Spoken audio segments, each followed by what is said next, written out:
The magic pen. Once there was a big man called Mr. Big. His house was big, his car was big, and his cat was big.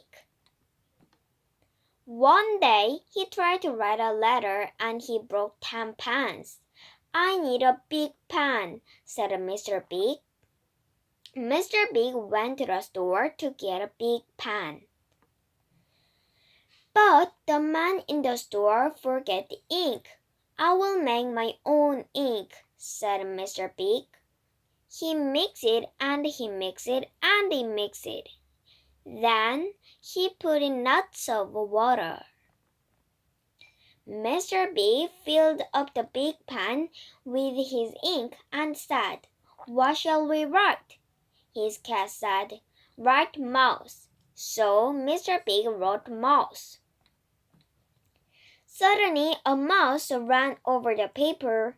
Mr. Big cried, "Wow, this pen must be magic." "Yes," said the magic mouse. "You wrote mouse, so here I am." "Quick!" cried Mr. Big. "What shall I write next?"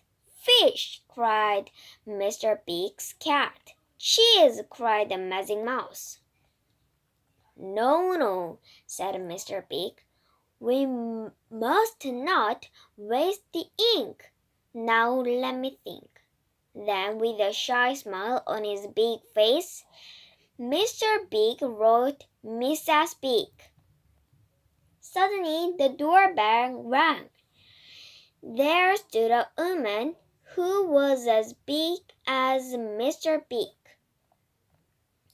They were married 3 weeks and 4 days later. The magic mouse and the big cat went to the wedding. Mr. and Mrs. Big, the cat, and the mouse all lived happily ever after, with a little help from the magic pen and ink.